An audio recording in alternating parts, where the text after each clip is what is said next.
Hare Krishna. So we completed the third chapter in the previous video, and from this one we'll be starting off with the chapter 4, Transcendental Knowledge.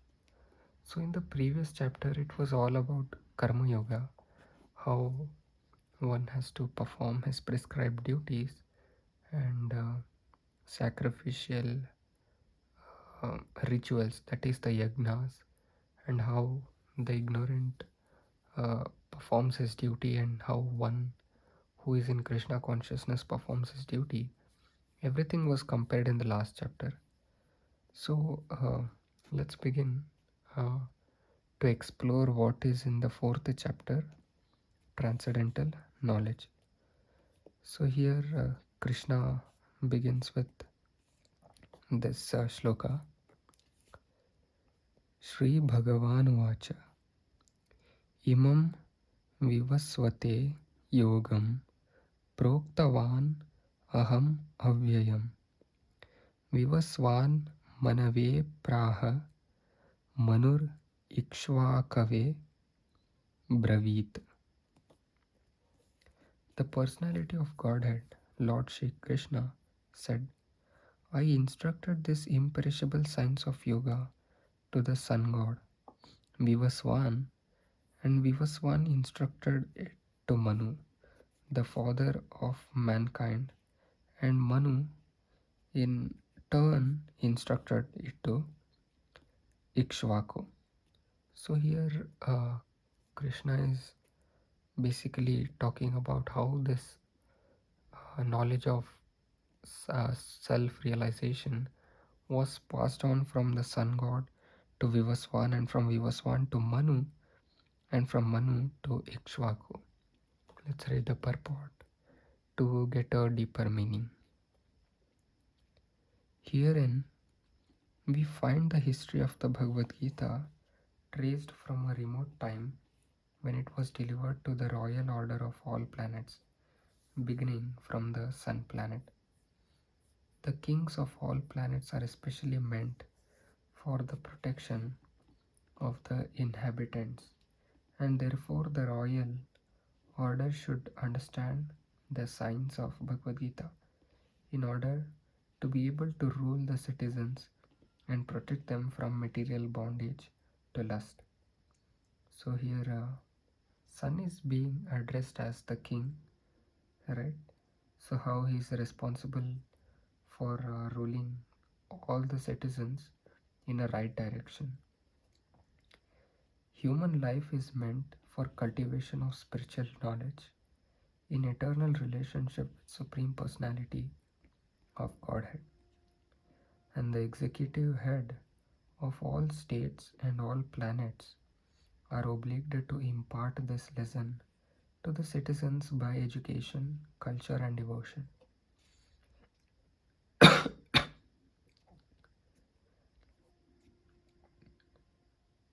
In other words, the executive heads of all states are intended to spread the science of Krishna consciousness so that the people may take advantage of this great science and pursue a successful path, utilizing the opportunity of the human form of life.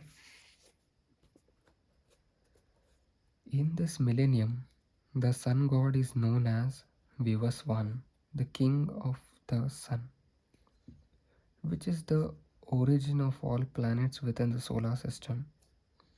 In the Brahma Samhita, it is stated, Yat Chakshur Yesha Savita Sakala Grahanam Raja Samasta Shura Murtir Ashesha Tejaha Yasyajnaya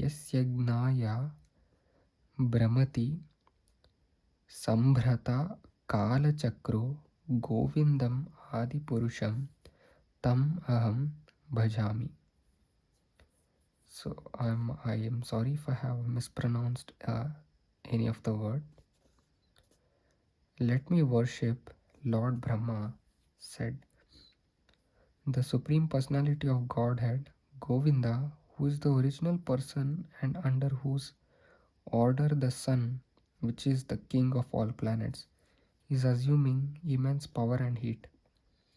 The sun represents the eye of the Lord and traverses its orbit in obedience to his order.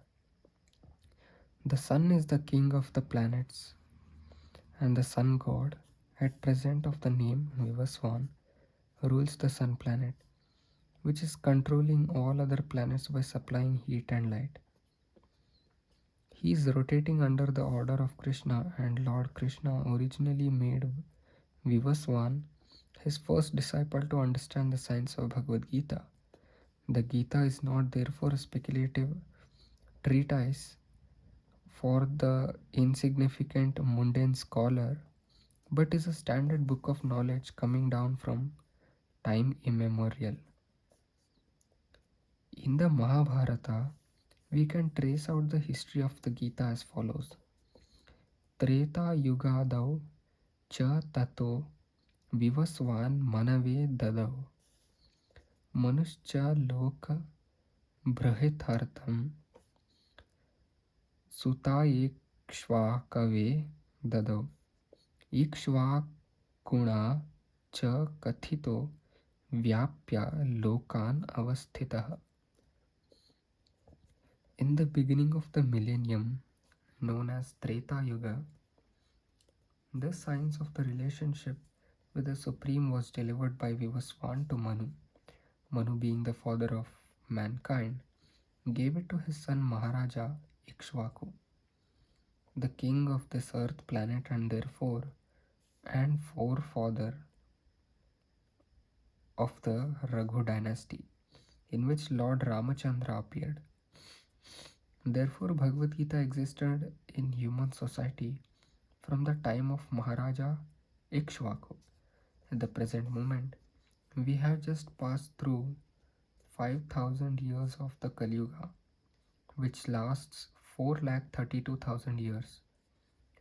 Before this, there was Dwapar Yuga, which was 8 lakh years, and before that, there was Treta Yuga, which was around 12 lakh years. Thus, some 20 lakh 5,000 years ago, Manu spoke the Bhagavad Gita to his disciple and son Maharaja Ikshvaku, the king of this planet Earth. The age of the current Manu is calculated to last some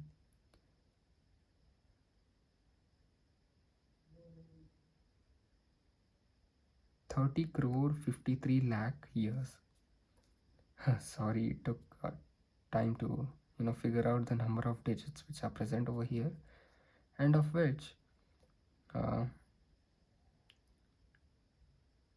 12 crore 4 lakh have passed, right? So out of roughly 30 crore years, of which 12 crore years have passed, so barely another half of the cycle is left, right?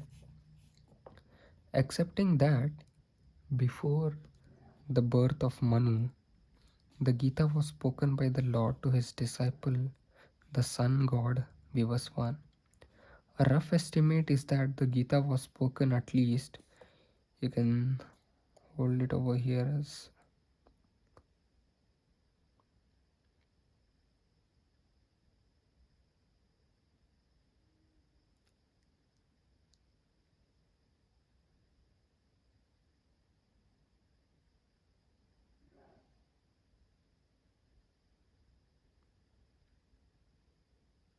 around 12 crore, right? 12 crore 4 lakh years ago.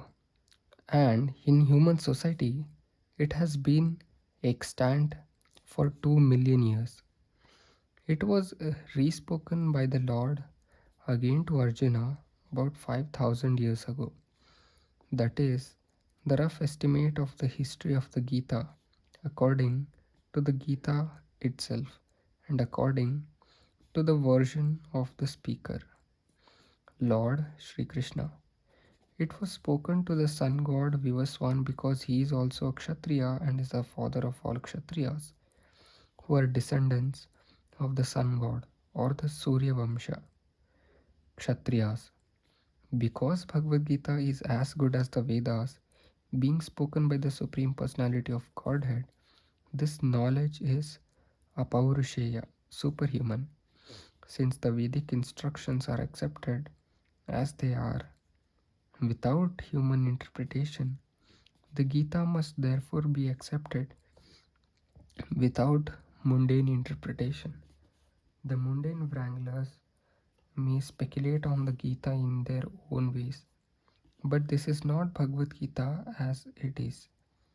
Therefore, Bhagavad Gita has to be accepted as it is from the disciplic succession, and it is described herein that the Lord spoke to the Sun God.